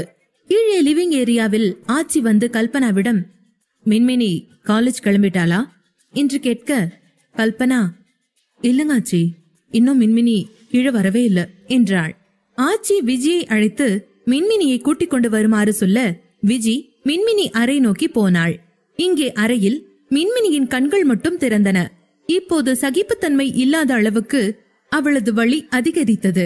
மனக்கசப்பும் வலியும் முகத்தில் வியர்வையாய் வழிந்தது. இப்போது உண்டாகியிருக்கும் வலியால் அவளால் எழுந்திருக்க கூட முடியவில்லை. மம்மி, அவள் வலியால் கதறி அழ ஆரம்பித்தாள். வயிற்றை பிடித்துக் கொண்டு இப்போது எழுந்து அமர்ந்தாள். ஆச்சியை அழைக்க அவள் போனை தேடினாள். ஆனால் எப்போதும் அவள் கை கெட்டும் தூரத்தில் இருக்கும் அவளுடைய மொபைல் போன் இன்று அவளுக்கு தேவையான போது அந்த போன் அவளிடம் இருந்து தள்ளி ட்ரெஸ்ஸிங் டேபிள் மீது வைக்கப்பட்டிருந்தது. மின்மினிக்கு தன்னுடைய உடலில் சில மாற்றங்கள் நடப்பது தெரிந்தது. தொட்டு பார்க்க கைகளில் ரத்தம் வழிந்தது. தொடர்ந்து மின்னல் போல பளிச் பளிச்சென மின்மினிக்குள் வலி அங்கும் இங்கும் பயணித்தது. உள்ளிருக்கும் ஒன்று தன்னை மின்மினியின் வயிற்றுக்குள் தக்க வைத்துக் கொள்ள போராடியது. இதயம் மட்டுமே உருவாக இருந்த அந்த பிண்டத்திற்கு அதற்கு மேல் என்ன செய்வதென்று தெரியவில்லை. தொடர் வலிகளால் மின்மினியின் முகம் சிவந்திருந்தது. அவள் தொலைபேசியை எடுக்க படுக்கையில் இருந்து எழுந்து நின்றாள். ஆனால் அவள் எழுந்ததும் படுக்கையில் இருந்து தொப்பென கீழே விழுந்தாள். அவள் வாயிலிருந்து ஒரு பெரிய அலறல் வந்தது. மின்மினி தன் வயிற்றை பிடித்துக் கொண்டு வலியில் ஆரியன் என்று முனகினாள். மின்மினிக்கு கடுமையான இரத்தப்போக்கு உண்டாகி இருப்பதை மட்டும் உணர முடிந்தது. எவ்வளவு முயற்சித்தும் அவளால் எழுந்திருக்க முடியவில்லை. மெல்ல மயக்கமானாள். அதே நேரம் ஆரியன் அலுவலகத்தில் சித்தார்த் ஆரியனின் கேபினிற்கு வந்தபோது ஆரியன் தனது பிஏவுடன் சில வேலைகளில் பிஸியாக இருந்தான்.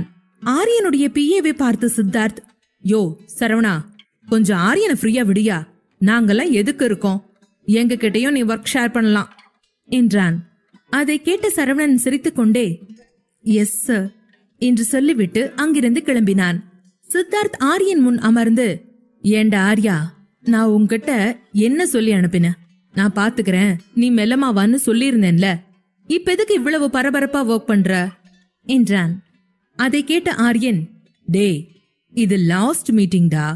இதுக்கப்புறம் நம்மால எதையும் திருத்தவோ மாத்தவோ முடியாது. அதான் எல்லாமே சரியா இருக்கான்னு பாத்துட்டு இருக்கேன் என்றான். ஆரியன் அடுத்து எதுவும் பேசும் முன் சித்தார்த் குறுக்கிட்டு, சரி சரி கிளம்பு, எல்லாம் பாத்துட்டல, ஓகே தானே, போய் ஹனிமூன் கொண்டாடு என்றான். சித்தார்த் சொல்வதை கேட்டு குழப்பமடைந்த ஆரியன், ஹனிமூனா என்று கேட்க சித்தார்த், ஆமாண்டா, ஹனிமூனேதான். எனக்கு எதுவுமே தெரியாதுன்னு நினைக்கிறியா என்றான். ஆரியன் சித்தார்த் சொல்வதை கேட்டு சிரித்துவிட்டு தன் இருக்கையில் இருந்து எழுந்து, அதுக்கு என்னடா, அது நைட் கிளம்புறது தானே, நான் பாத்துக்கிறேன் என்றபடி சித்தார்த் அருகில் வந்தான். மரியாதையா வீட்டுக்கு கிளம்புடா இடியட். மின்மினி ட்ரெஸ் பேக் பண்ணணும், உன் ட்ரெஸ் பேக் பண்ணணும், வேலை இருக்கும். இங்க மீதி வேலைய நான் பாத்துக்கிறேன் என்றான் சித்தார்த். ஆரியன் சித்தார்த்தை அணைத்து நட்பை தெரிவித்தபடி, முதல்ல மீட்டிங் முடிச்சிடலாம் வா என்றபடி அங்கிருந்து கிளம்பினான். ஆரியன் இன்று அதிகாலையிலேயே அலுவலகத்திற்கு வந்திருந்ததால் மிக சீக்கிரம் மீட்டிங் அரேஞ்ச் செய்து 1 மணி நேரத்தில் தனது சந்திப்பை விரைவாக முடித்தான். எஞ்சியிருந்த 1 மணி நேரத்தில் அவன் தனது எல்லா வேலைகளையும் ஒருமுறை சரி பார்த்தான். திருப்தியானான். அதெல்லாம் தாண்டி ஆரியன் மிகவும் சந்தோஷமாக இருந்தான். அவன் மின்மினியிடம் சொல்லாமல் ஹாலிடே லீவ் ஒன்றை பிளான் செய்திருந்தான். அல்லது அதனை வேறொரு வார்த்தைகளில் சொல்வதானால் மின்மினியுடன் தேனிலவிற்கு போகிறான். ஆரியன் இந்த விஷயத்தை சர்ப்ரைஸாக சொல்லலாம் என்று நினைத்திருந்தான். அவள் காலேஜ் விட்டு வரும்போது இதை சொல்லி அவளை சர்ப்ரைஸ் செய்து அப்படியே அவளை அலைக்காக தூக்கிக் கொண்டு மால்தீவ்ஸ் போவதாக அவனுடைய பிளான் இருந்தது. சாரி மின்மினி, என் கூட கல்யாணம் நடந்ததுல இருந்து நீ நிறைய கஷ்டப்பட்டுட்ட. உன்னோட ஆசைகள்ல டிராவலிங்கும் இருக்கும்னு எனக்கு தெரியும். நீ உன் அப்பாவோட ஆத்தங்கரையில அருவியில இருந்த பிளசன்ட் டைம்ஸ் பத்தி என்கிட்ட நிறைய பேசியிருக்க. அதான் உனக்கு ரொம்ப பிடிச்ச வாட்டர் ஃப்ளோ இருக்கிற இடத்துக்கு உன்னை நான் கூட்டிட்டு போகணும்னு முடிவு பண்ண. சுத்தி முத்தி கண்ணு கெட்டுற தூரம் வர தண்ணியா இருக்கிற மால்தீவ்ஸ் தான் இதுக்கு பெஸ்ட் சாய்ஸ்னு பட்டுச்சு. உன் கூட 4 பக்கமும் நீர் சூழ நாம இருக்க போற நேரங்கள் எனக்கு ரொம்பவே ஸ்பெஷலானது மின்மினி என்று தனக்குள்ளாக பேசிக்கொண்டே வீட்டை நோக்கி போய்க் கொண்டிருந்தான் ஆரியன். ஆரியனுக்கும் மின்மினிக்கும் நடந்தது இன்ஸ்டன்ட் திருமணம். அதன்பின் நடந்த விட்டேத்தியான வாழ்க்கை என அப்போதெல்லாம் ஹனிமூனை பற்றி ஆரியன் நினைத்து கூட பார்த்ததில்லை. ஆனால் இப்போது அப்படியா என்ன? காதலின் மழையில் நனையும் நீர்க்குருவியாய் அந்த காதல் ஜோடிகள் பேரன்பால் நனைந்து கொண்டிருந்தார்கள். ஹனிமூன் போவதற்கு இதைவிட வேறொரு நல்ல தருணம் வேண்டுமா என்ன? எண்ணங்களில் தொலைந்து போன ஆரியனுடைய கார் வீடு நோக்கி திரும்பியது. ஹாலில் ஆச்சி அமர்ந்திருந்தார்.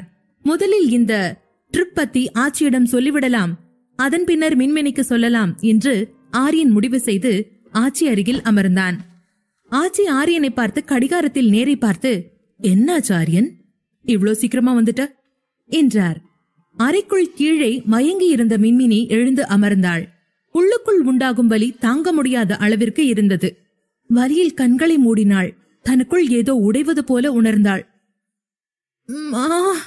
என்று அழுது கொண்டே மீண்டும் வயிற்றை பிடித்துக் கொண்டு தரையில் படுத்தாள். கதவை பார்த்தபடி, ஆச்சி சீக்கிரம் வாங்க என்று கத்தினாள். அதே நேரம் விஜி உள்ளே வந்தாள். தரையில் மினி புரண்டு புரண்டு துடித்துக் கொண்டிருப்பதை பார்த்ததும் மின்மினியிடம் ஓடினாள். விஜி அவளை பதட்டமாக பார்த்து, மின்மினிக்கா, மின்மினிக்கா, உங்களுக்கு என்னாச்சு என்று கேட்டாள். மின்மினியால் பேசவே முடியவில்லை.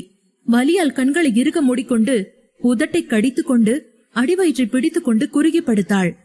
ஆச்சியும் ஆரியனும் கீழே பேசிக் கொண்டிருக்க அங்கே விஜய் வேகமாக ஓடி வந்தாள். ஆச்சி, ஆச்சி, மீனிக்காக்கு என்னமா ஆயிடுச்சு, சீக்கிரமா வாங்க என்றாள். அதை கேட்ட ஆரியனும் ஆச்சியும் பயந்து போய் எழுந்தனர். ஆரியன் வேகமாக மாடிக்கு ஓடினான். ஆச்சியும் கல்பனாவும் விஜயோடு மாடிப்படிகளில் ஏறினர். ஆரியன் வேகமாக அறையை அடைந்தான். அவன் வந்ததும் மின்மினி வயிற்றை பிடித்துக் கொண்டு எழ முயன்றாள். ஆரியன் வேகமாக அவளை நெருங்கினான். Oh my God! ஆரியன் பீதியடைந்து மின்மினியை தன் கைகளில் பிடித்தான். மின்மினி அவன் குரலை கேட்டு கண்ணை திறக்க முடியாமல், ஆரியன், எனக்கு ரொம்ப வலிக்குது, என்னால இந்த வலியை தாங்க முடியல என்று அழுதாள். ஆரியன் மின்மினியை பார்த்தான். அவள் வயிற்றை கைகளால் பிடித்துக் கொண்டிருந்தாள்.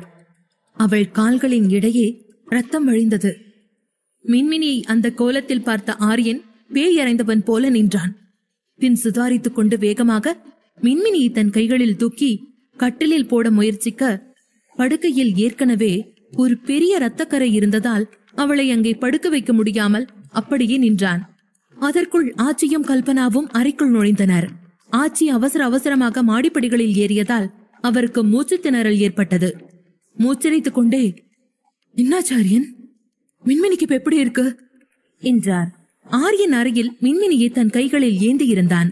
ஆச்சியின் சத்தம் கேட்டு அவள் பக்கம் திரும்பி கல்பனாவை அவசரமாக பார்த்து, ஆண்டி, உடனே டாக்டரை கூப்பிடுங்க என்றான். மறுபுறம் ஆச்சியால் மின்மினியின் நிலையை பார்க்க முடிந்தது. அதை பார்த்ததும் அதிர்ச்சியில் நெஞ்சில் கை வைத்தார். தாயுமானவரே, இதென்ன சோதனை என்று அலறினார். அதன்பின் கல்பனாவிடம், கல்பனா, டாக்டர் கௌரி பரமசிவத்தை கூப்பிடு, அவங்கதான் இத பார்க்கணும் என்றார். மின்மினி வலியில் முனகினாள். ஆரியன், ரொம்ப வலிக்குது என்றாள். ஆரியன் மின்மினியுடன் அதே படுக்கையில் அமர்ந்து மின்மினியை மடியில் அமர்த்தி தன் மார்போடு அணைத்துக் கொண்டான். காலை வரை மின்மினி நன்றாக இருந்தாள். ஆனால் அவளுக்கு என்ன ஆனது என்று பதறினான். இரத்த வெள்ளத்தில் கிடந்த அவளை பார்த்த ஆரியன், மின்மினி, என்னாச்சு உனக்கு? இவ்ளோ பிளட் எப்படி? இதெல்லாம் ஏன் நடக்குது என்று கேட்டான். மின்மினி அவனிடம் எதையோ சொல்ல விரும்பினாள். ஆனால் அவள் மீண்டும் வலியால் முனங்கினாள். ஆரியன் அதன் பின் எந்த கேள்வியும் கேட்காமல் மின்மினியை இன்னும் இறுக்கமாக பிடித்துக் கொண்டான். ஆச்சி ஆரியனை பார்த்து, ஆர்யா, டாக்டர் வரதுக்குள்ள மின்மினியை வேற ரூமுக்கு கூட்டிட்டு போயிடலாம் என்றார். அவள் சொல்வதை கேட்டுவிட்டு ஆரியன் மின்மினியை அழைத்துக் கொண்டு மற்ற அறையை நோக்கி சென்றான். ஆச்சி ஆரியனை வழி நடத்தினார். அவன் எங்கே போகிறான் என்பது அவனுக்கு புரியவில்லை. அவன் கவனம் மின்மினியின் வெளிரிய முகத்தில் மட்டுமே இருந்தது. மின்மினியின் முகம் வலியால் வாடிப்போனது. ஆரியன் மின்மினியை அழைத்துக் கொண்டு அந்த அறையில் இருந்த கட்டிலில் அமர்ந்தான். மின்மினி இன்னும் வலியில் முணங்கிக் கொண்டிருந்தாள். ஆச்சி மின்மினியை பார்த்து, ஆர்யா, அவளை படுக்கவை என்றாள். ஆரியன் மின்மினியை தன்னுடன் நெருக்கமாக அணைத்துக் கொண்டு, வேணாச்சி, அவ என்கிட்டே இருக்கட்டும் என்றான். மின்மினி வலியில் துடிப்பதை பார்த்த ஆரியன், ஒரு டாக்டர் வரதுக்கு இவ்வளவு நேரமா என்று கோபத்தில் வெறியாகி கத்த ஆரம்பித்தான். மின்மினியின் நிலை மோசமாகிக் கொண்டிருந்தது. வீடு முழுவதும் குழப்பம் நிலவியது. சத்தம் கேட்டு காந்திமதி தன் அறையை விட்டு வெளியே வந்தாள். மின்மினி ஆரியன் சட்டையை தன் கைகளால் மிகவும் இறுக்கமாக பிடித்தாள். இப்போதும் அவள் கால்களில் ரத்தம் வழிந்து கொண்டிருந்தது. ஆரியன் அவள் நிலையைக் கண்டு பயந்து எழுந்து மின்மினியை தூக்கிக் கொண்டு வெளியே வந்தான். அறையை விட்டு வெளியே வந்த ஆரியனை பார்த்த ஆச்சி அவனை தடுத்து, மின்மினியை இந்த நிலைமையில எங்க கூட்டிட்டு போற ஆரியன் என்று கேட்க, ஹாஸ்பிட்டலுக்கு என்று ஆரியன் சொல்லிக்கொண்டே நேராக சென்றான். நில்ல ஆர்யா, நான் சொல்றத கேளு என்று ஆச்சி சொல்ல சொல்ல ஆரியன் தன்னுடைய நடையை வேகமாக்கினான். ஆச்சி வேகமாக வந்து ஆரியனின் கையை பிடித்து, ஆரி, டாக்டர்ஸ் வந்துகிட்டு இருக்காங்க என்றாள். இதை கேட்ட ஆரியன், எவ்வளவு நேரமா வருவாங்க? நான் அவளை ஹாஸ்பிட்டல் கூட்டிட்டு போய்க்கிறேன். அட்லீஸ்ட் ஃபர்ஸ்ட் எய்டாவது பண்ண நர்ஸ் இருப்பாங்க என்று கோபத்துடன் கத்தினான். ஆச்சியும் ஆரியனை தடுக்க வேறு வழி தெரியாமல், ஆர்யா, வாயை முடிட்டு நான் சொல்றது கேளு, அவளை ரூம்குள்ள கொண்டு போ என்று கத்தினார். அதே நேரம் டாக்டர்கள் குழுவுடன் கல்பனா அங்கு வர அவளை பார்த்த ஆரியன் மின்மினியை வேகமாக அறைக்கு அழைத்து சென்றான். டாக்டர்கள் அறையை அடைந்தனர். ஆரியன் மின்மினியை படுக்கையில் படுக்க வைத்தான். அவள் அருகே அமர்ந்து கொண்டான். டாக்டர் கௌரி பரமசிவம் ஆரியனை பார்த்து, நீங்க கொஞ்சம் வெளியில இருங்க ஆரியன் என்றார். ஆரியன் மின்மினியை பார்த்து, இல்ல, நான் இங்கேயே இருக்கேன், நீங்க ட்ரீட்மெண்ட்டை ஸ்டார்ட் பண்ணுங்க என்றான். இப்போது ஆச்சி, ஆரியன், டாக்டர்ஸ் வந்துட்டாங்க, அவங்க வேலையை செய்ய விடு என்றபடி ஆரியனுடைய கையை பிடித்து தன்னுடன் வெளியே அழைத்து வந்தாள்.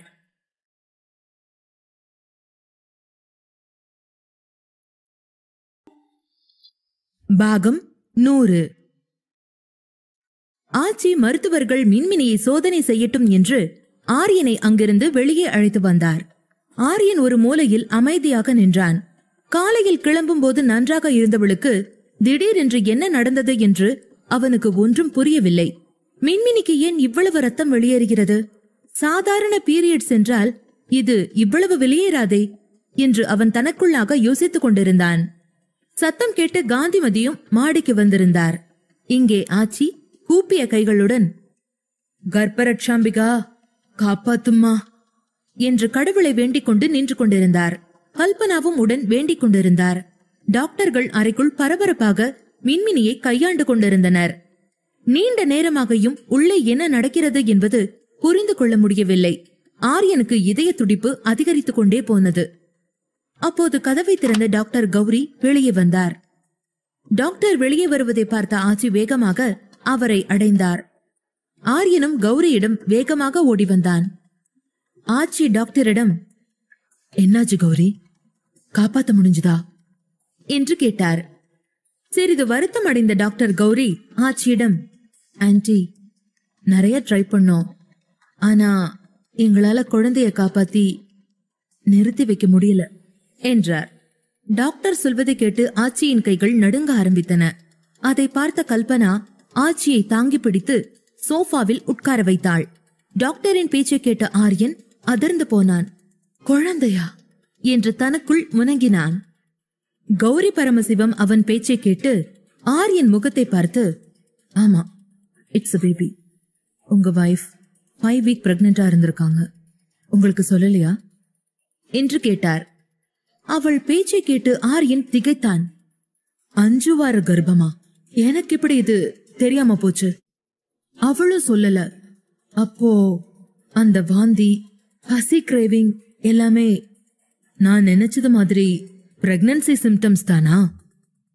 இவ ஸ்ட்ரெஸ் ஈட்டிங்னு சொன்னதுதான் தப்பா என்று யோசித்த ஆரியன் எதுவும் பேசாமல் உள்ளே செல்ல ஆரம்பித்ததும் டாக்டர் தடுக்க முயன்றார். ஆனால் அதை தாண்டி ஆரியன் மின்மினி இருந்த அறைக்குள் சென்றான். மின்மினி இன்னும் அறையில் சுயநினைவின்றி இருந்தாள். அவளுக்கு பக்கத்தில் ஒரு ஜூனியர் டாக்டரும் 2 நர்ஸுகளும் நின்று கொண்டிருந்தனர். ஆரியன் அறைக்குள் நுழைந்தவுடன் அவர்கள் அனைவரும் வெளியேறினார்கள். ஆரியன் மின்மினியிடம் சென்று மண்டியிட்டு அமர்ந்தான். என்ன சொல்வது, என்ன செய்வது என்று புரியாமல் திகைத்தான். மின்மினியை பார்க்க ஆரம்பித்தான். மின்மினி இன்னும் சுயநினைவின்றி இருந்தாள். ஆரியன் கைகள் தானாக மின்மினியின் வயிறு நோக்கி சென்றது. நடுங்கும் கைகளால் அவள் வயிற்றை மெதுவாக பிடித்தான். அவன் கண்களில் இருந்து ஒரு கண்ணீர் துளி உருவாகி கன்னத்தில் இறங்கியது. அவனுக்கு மின்மினி கர்ப்பமாக இருப்பது ஏன் தெரியாமல் போனது? தெரிந்திருந்தால் அவளை பூ போல தாங்கிக் கொண்டிருந்திருக்கலாமே. அதை நினைத்து கலங்கினான். அதன்பின், இல்ல, இத பத்தி மின்மினிக்கு தெரியாது, தெரிஞ்சிருக்க வாய்ப்பில்ல, தெரிஞ்சிருந்தா என்கிட்டதான் முதல்ல சொல்லியிருப்பா என்று தனக்குள் சொல்லிக் கொண்டான். மின்மினியை பார்க்க பார்க்க அவன் தலை சுற்ற ஆரம்பித்தது. ஒவ்வொரு முறையும் ஆரியன் மின்மினியின் அருகில் வரும்போதும் அவன் பாதுகாப்பு சாதனங்களை பயன்படுத்தியதில்லை. ஆனால் அதன் விளைவுகள் பற்றி யோசிக்க ஏன் மறந்து போனான்? தன்னுடைய குழந்தையை அவள் தவற விட்டு விட்டதாக அவளிடம் இனி எப்படி சொல்வான்? ஆச்சி வெளியே சோஃபாவில் அமர்ந்து அழுது கொண்டிருந்தார். மின்மினியையும் அவள் நிலையையும் பார்த்து அவர் யூகித்தது உண்மையாகிவிட்டது. டாக்டர் கௌரி ஆச்சியின் அருகில் அமர்ந்து, ஆன்டி, குழந்தை ரொம்ப நல்லா தான் வளர ஆரம்பிச்சிருக்கு. உங்க மருமக ஒரு தரம் டாக்டரை கன்சல்ட் பண்ணிருக்கலாம், ஆனா அவங்களுக்கே அவங்க பிரெக்னண்டா இருந்தது தெரியாம இருந்திருக்கும்னு நினைக்கிறேன் என்று கூறினார். அதன் பின் மேலும் பேசிய கௌரி, சாரி ஆன்டி, நாங்க வரதுக்கு முன்னாடியே எல்லாம் முடிஞ்சிருச்சு. இப்ப ஹார்ட் மட்டும்தான் உருவாகி இருந்துச்சு. அந்த பேபியும் தன்னை நிலைநிறுத்திக்க ரொம்பவே ட்ரை பண்ணிருக்கு. அதனாலதான் மின்மினிக்கு அவ்வளவு வலி. குழந்தை நாங்க வர்றதுக்கு 3 மணி நேரம் முன்னாலேயே என்று சொல்லிவிட்டு தலை குனிந்தார். ஆச்சி அதை கேட்டு மேலும் விம்மினார். ஆச்சியின் காதுகள் கேட்க ஏங்கிக் கொண்டிருந்த கடைசி மகிழ்ச்சியான செய்தியும் கடவுளால் கொடுக்கப்பட்டு அதற்கு பிறகு கலைந்து போயிருக்கிறது. ஆனால் காந்திமதிக்கு இதை கேட்டதும் மிகவும் சந்தோஷம் வந்தது. இப்போது ஆச்சியின் கண்கள் காந்திமதி மீது பட்டது. நேற்று முன்தினம் நடந்த ஒரு விஷயம் நினைவுக்கு வந்து காந்திமதியை பார்த்ததும் ஆச்சிக்கு ஆத்திரம் வந்தது. ஆச்சியால் தாங்க முடியாமல் போக அவர் காந்திமதியை பலமாக அறைந்தார். இதை எதிர்பார்க்காத காந்திமதி கன்னத்தில் கை வைத்து அதிர்ச்சியானாள். அதன்பின் ஆச்சியை பார்த்து, பெரியம்மா, என்ன எது கிடைக்கிறீங்க? ஷாக் நியூஸ கேட்டதும் உங்க புத்தி கெட்டு போச்சா என்று கேட்க, அங்கே நின்றிருந்த கல்பனாவும் ஆச்சியின் இத்தகைய நடத்தையால் ஆச்சரியப்பட்டார். டாக்டர் கௌரியும் அங்கே நின்று கொண்டிருந்தார். விஷயம் மேலும் தீவிரமாகாமல் தடுக்க கல்பனா வேகமாக ஆச்சியிடம் வந்து அவரை காந்திமதியிடமிருந்து தூரமாக அழைத்து போனார். ஆச்சி அழுது கொண்டே, கல்பனா, எங்க வம்சம் கல்பனா மொத ஆசையா இந்த வீட்டுக்கு வந்தது. அது எவ்வளவு கனவோட மின்மினியோட வயித்துல உருவாக்கி இருக்கும். டாக்டர் சொல்றாங்க பாரு கல்பனா, அது இந்த வீட்டுல வாழணும்னு போராடி பார்த்து முடியாம தான் போய் சேர்ந்திருக்கு என்று தொடர்ந்து அழுதார் ஆச்சி. கல்பனா அவரிடம், ஆச்சி சும்மா இருங்க ஆச்சி, இப்போ இதெல்லாம் வேணாம் ஆச்சி, கொஞ்சம் பொறுமையா இருங்க என்றார். காந்திமதி கோபத்தில் அங்கிருந்து கிளம்பினாள்.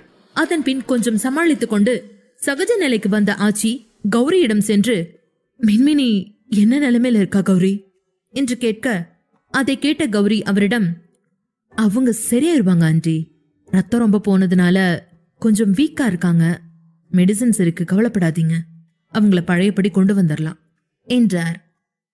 இதை கேட்ட ஆச்சி கொஞ்சம் அமைதியடைந்து டாக்டர்களை பிடித்து தட்டி கொடுத்துவிட்டு கீழே வர ஆரம்பித்தார்.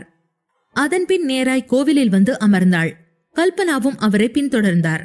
ஆச்சி அழுது கொண்டே, கல்பனா, எல்லாமே ஏன் தப்பு, நான் செஞ்ச பாவம், அது மத்த எல்லாரையும் இப்படி பாடா படுத்துது என்றார்.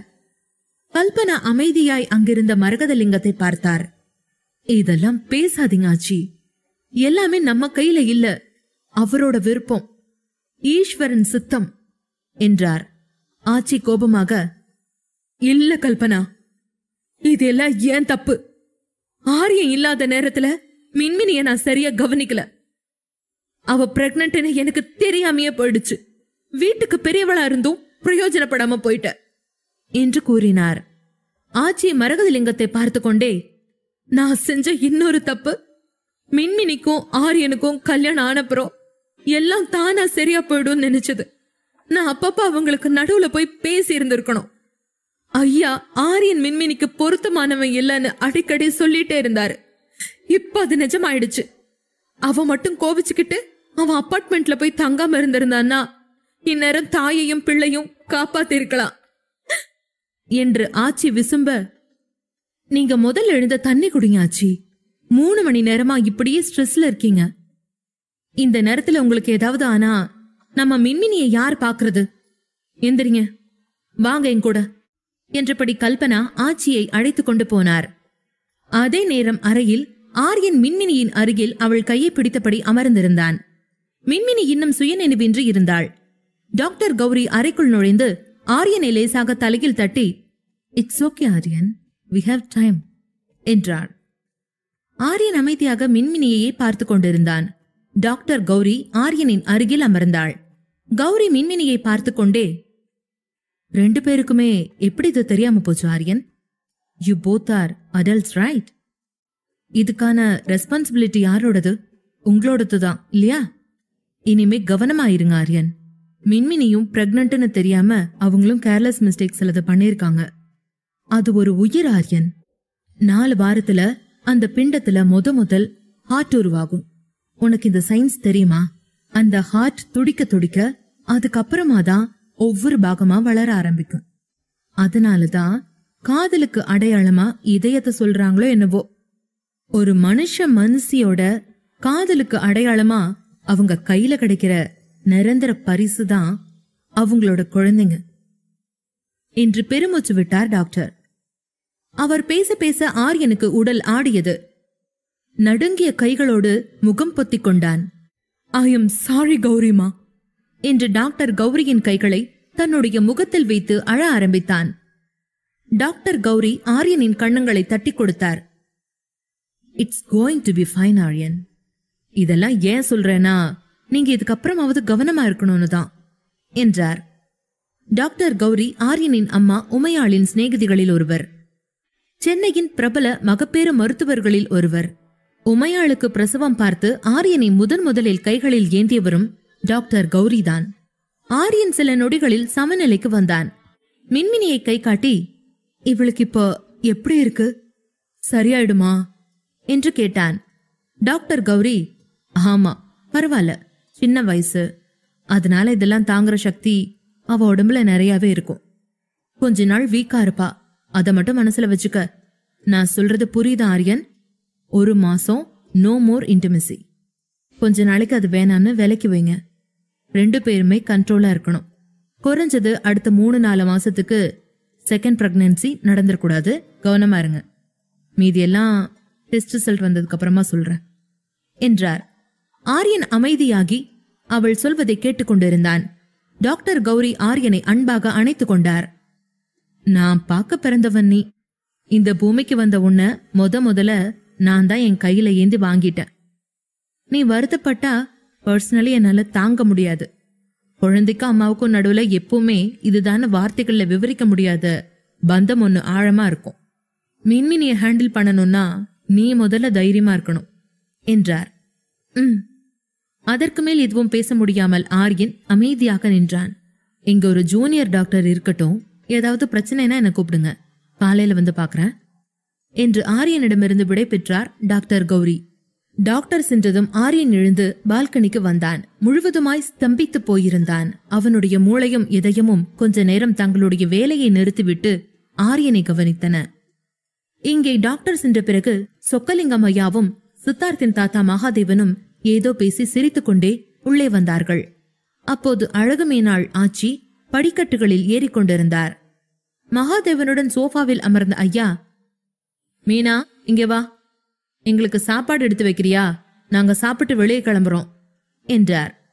ஐயா சொல்வதை கேட்டு ஆச்சிக்கு கோபம் வந்தது. இன்று இந்த வீட்டில் நடந்து கொண்டிருக்கும் எல்லாவற்றிற்கும் அவர்தான் காரணம். காந்திமதி இந்த வீட்டில் இருந்ததால் தான் இவ்வளவும் நடந்திருக்கிறது.